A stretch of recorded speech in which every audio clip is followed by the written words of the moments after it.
Overall గా ఢిల్లీ సుల్తాన్ల గురించి కొన్ని బేసిక్ పాయింట్స్ తెలుసుకుందాం. వీలైతే వీడియోను ఎండ్ వరకు చూడడానికి ట్రై చేయండి. ఢిల్లీని కేంద్రంగా చేసుకుని పాలించిన ఫస్ట్ వంశం బానిస వంశం. ఈ బానిస వంశం యొక్క స్థాపకుడు కుతుబుద్దీన్ ఐబక్. ఈ బానిస వంశంని మామ్లుక్ వంశం అని కూడా అంటారు.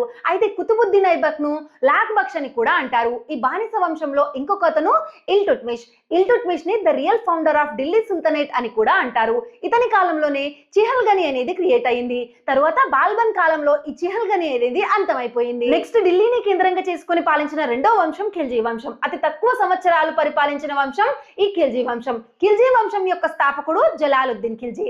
అండ్ ఎక్కువ సంవత్సరాలు ఢిల్లీని కేంద్రంగా చేసుకుని ఎక్కువ సంవత్సరాలు పరిపాలించిన వంశం తుగ్లక్ వంశం. తుగ్లక్ వంశం యొక్క స్థాపకుడు గియాజుద్దీన్ తుగ్లక్. ఈ మూడు వంశాలు తురుష్క వంశాలు. దీని తర్వాత తురుష్కేతర వంశం పాలిస్తుంది, అదే సయ్యద్ వంశం. సయ్యద్ వంశం యొక్క స్థాపకుడు ఖిజీర్ ఖాన్.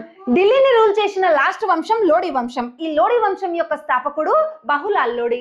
ఢిల్లీని పాలించిన మొదటి ఆఫ్ఘన్ జాతీయులు. అయితే ఫ్రెండ్స్, ఫస్ట్ జిజియా పన్నును ప్రవేశపెట్టింది మహమ్మద్ బిన్ కాసిం కదా. సో మహమ్మద్ బిన్ కాసిం తర్వాత జిజియా పన్నును ఎవరు రద్దు చేస్తారు అండ్ తిరిగి మళ్ళీ ఎవరు ప్రవేశపెడతారు? ఆన్సర్ తెలిస్తే కామెంట్ చేయండి. వీడియో నచ్చితే లైక్ చేసి ఎగ్జామ్స్ కి ప్రిపేర్ అవుతున్న మీ ఫ్రెండ్స్ కి ఈ వీడియోను షేర్ చేయండి.